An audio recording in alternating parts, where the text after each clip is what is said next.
There are times when circumstances around us may suggest that we have been deserted. There are times when we feel that we don't deserve what is happening to us. And that feeling can lead to the state of desertion, that we have been deserted. That feeling comes in so many ways. Maybe you expect to be treated in a certain way. Maybe you wanted your husband, your wife to be close to you. You expected a friend to be there for you, but he or she wasn't. And that feeling of desertion comes. Maybe you expected things to go in a certain way, in a particular plan, in a certain sequence. If you had it your way, A, then B, then C follows in that order. When the contrary is the case, sometimes we feel that we have been deserted. So desertion can come when we feel that others have not treated us right. When we feel that things do not go on in a certain order. There's another feeling of desertion also, where we feel that we have done something wrong. Therefore, we feel alienated from others. We feel we do not deserve to get close to others, to get near them. We feel that, we deserve to be treated in a certain way. So in our circumstances, we may feel deserted one way or the other. Let's look at our readings. The first reading. Now, the feeling can be that, after all, Jacob is going back to see the son. After all, Joseph is in Egypt, and there is famine in Canaan. And Jacob will feel that, I'm going back to my son. I'll have enough food to eat, enough to drink, and I'll also lay eyes on him. But it may not be the case. Inasmuch as indeed Jacob was happy, there's also that feeling of desertion. Why? Remember that God had promised his father, Abraham, that you, Abraham, I will give you a land, a promised land. Now, if his father Abraham had settled in the land of Canaan, the assumption is that, this is the promise given to me.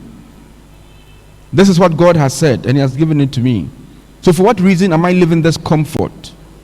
Look at the wealth, all that he has amassed. I'm leaving all this to Egypt, a very strange land. A land I do not know about. A land I'm not comfortable with. I don't know the geography and the topography of that land. And I'm leaving what I am comfortable with to another place. Why? Because of famine. Because there is no food. Because life is difficult. Ordinarily, Jacob would have that feeling that, look, once I'm nearing death, this is the time for me to have enjoyed, to have the luxury of life. But I'm leaving all this comfort to Egypt. A reminder of the dreams of Joseph, that your father will bow to you, that they would look up to you and live. It was a moment of desertion also, where Jacob would feel that, look, things have not gone as planned.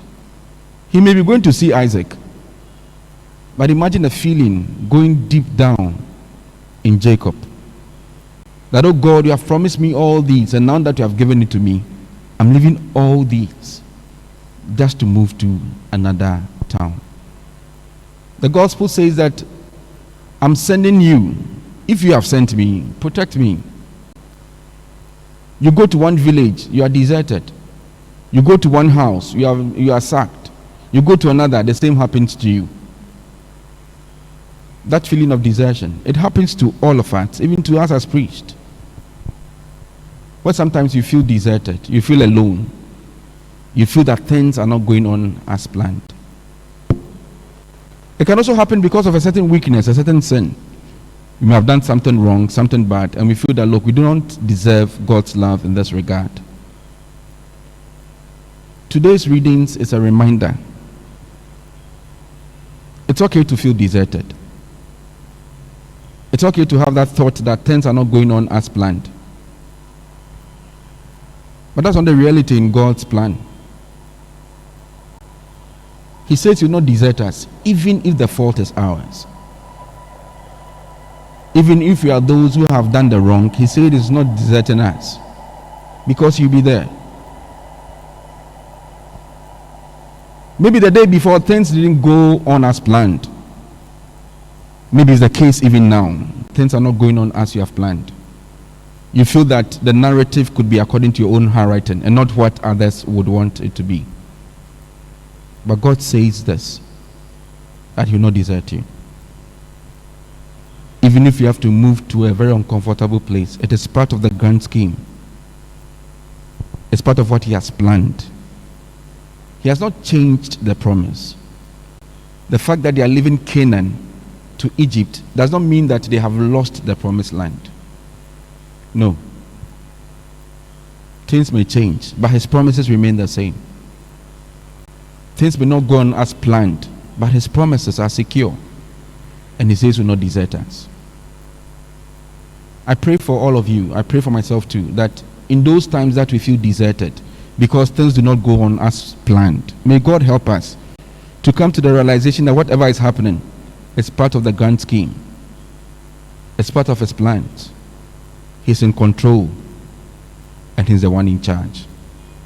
Even when we are doing good and we are met with opposition and we feel so bad about it, may God give us grace to know that these things may happen. However, he's there with us, and he provide for us what we will say. May we never feel deserted. May we always feel the presence of God around us, close to us, that in all things we do, his name will be praised now and forever. May God bless all of us. Amen. Amen.